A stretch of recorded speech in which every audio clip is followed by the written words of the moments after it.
Olá pessoal, sejam bem-vindos ao canal Conservador Patriota. Estamos aqui para mais um vídeo. O vídeo de hoje é a escalada do totalitarismo. Eu já expliquei em um vídeo anterior no meu canal a diferença que existe entre um regime autoritário e um totalitário.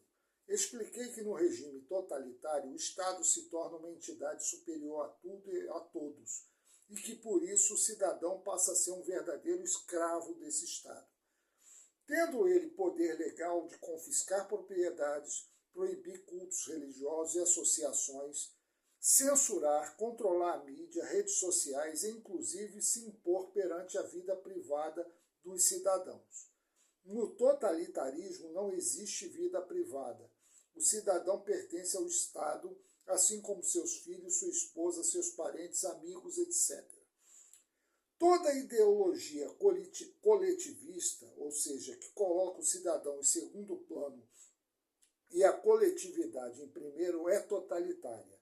Portanto, toda ideologia de esquerda, seja o fascismo, nazismo, socialismo, comunismo, são totalitários, assim como suas vertentes, o bolivarianismo, o progressismo, etc.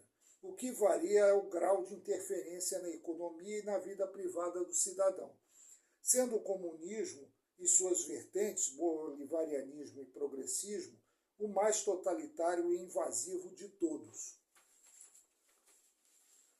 Como começa o totalitarismo? Ele começa por etapas, mas não possui limites. O regime totalitário não respeita direitos naturais inerentes à pessoa humana, como o direito à liberdade, à propriedade, à escolha da religião, de seu partido político, à família e à vida.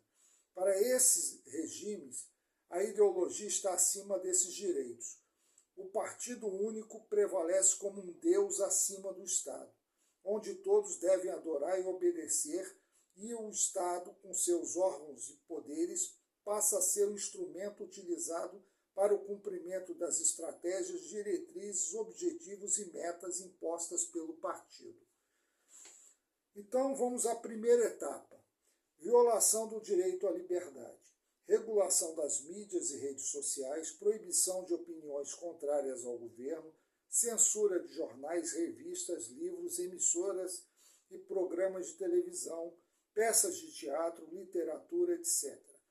Fiscalização, inclusive, do que o cidadão fala e com outro através da espionagem no WhatsApp, grampos de telefone, violação de e-mails e correspondência, etc.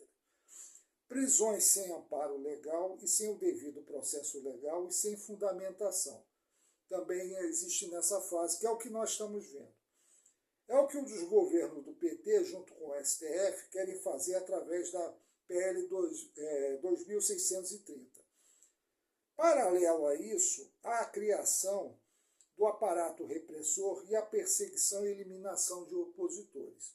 Essa fase é a fase da eliminação dos opositores, da perseguição, e um forte aparato repressor é construído. Aí vem a segunda etapa, que é a violação do direito de propriedade. Os impostos, os tributos com finalidades confiscatórias, o que é vedado pela nossa Constituição. Confisco de propriedades para atender fim social, entre aspas, confisco de dinheiro e bens móveis, leis inibidoras da liberdade econômica e livre iniciativa, leis trabalhistas com propósito de inibir novos negócios, busca e apreensão de armas e depois de livros da casa do cidadão sem mandado judicial. Isso aconteceu muito nos regimes totalitários. Primeiro, eles confiscam as armas dos cidadãos para eles não poderem se defender da força do Estado, das milícias que eles promovem, e depois vão aos livros. Ou seja, o cidadão não tem direito de saber nem de ter conhecimento, a não ser o que eles acham que deve ter conhecimento. Por fim, o direito total do fim da propriedade privada, né, acaba, e a recolocação do cidadão e sua família em locais onde o Estado acha que ele deve ficar. A terceira etapa, vedação da liberdade religiosa e partidária e do direito de associar-se, ou seja, a proibição das liberdades de culto e diversas religiões, principalmente cristãs. Nessa fase existe. E também o direito de associação. Fica proibido, reuniões, etc. Quarta etapa, violação do direito à vida privada e à sua família. Nessa etapa, o cidadão já não possui mais nada e nem nenhum direito, o de apenas trabalhar. Nessa etapa, ele tem que sobreviver calado com as migalhas dadas pelo Estado e ainda ser grato por isso.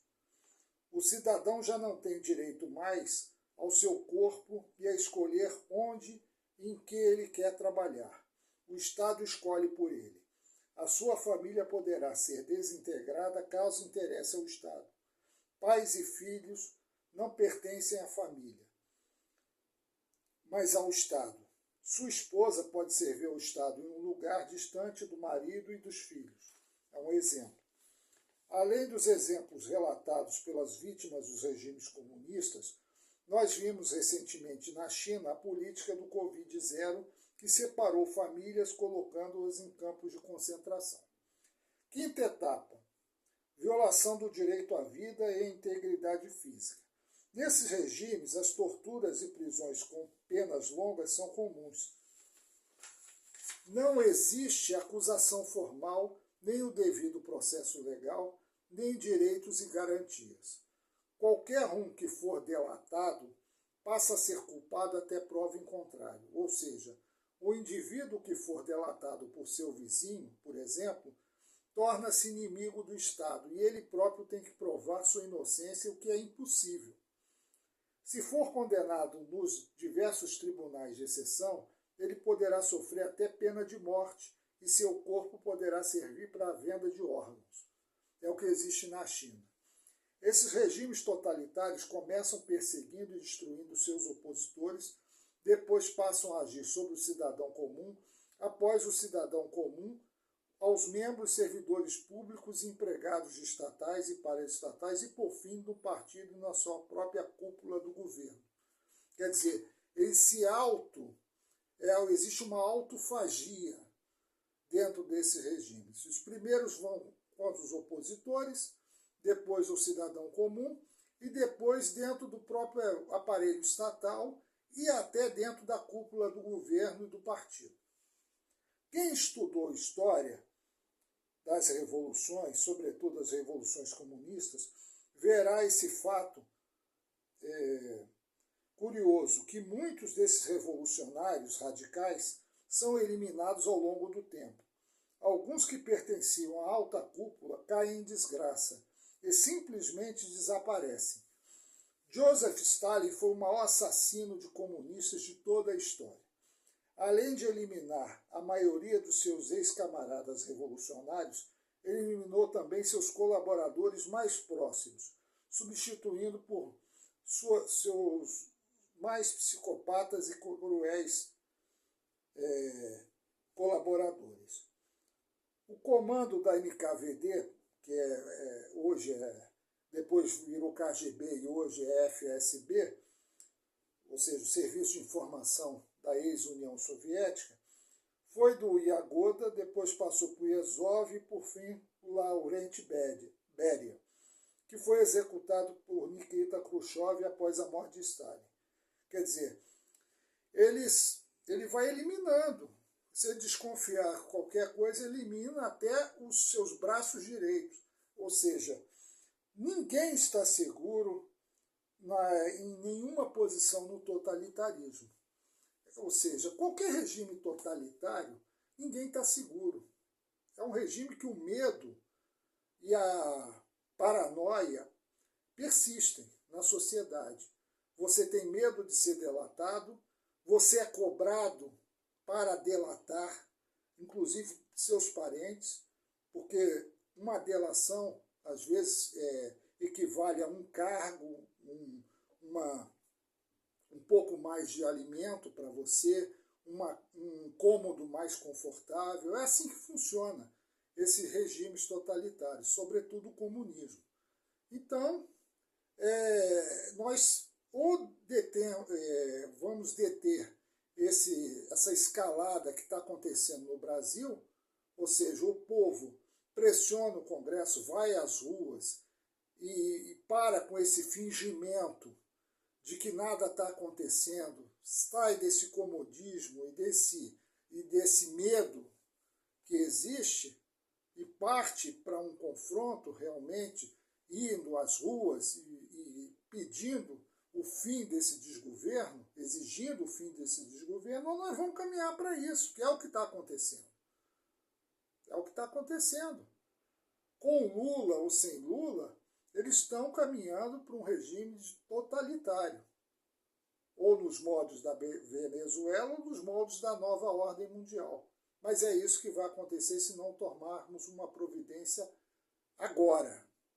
Portanto, encerro meu vídeo, peço a todos que se inscrevam no canal, que curtam, que comentem e compartilhem. Muito obrigado.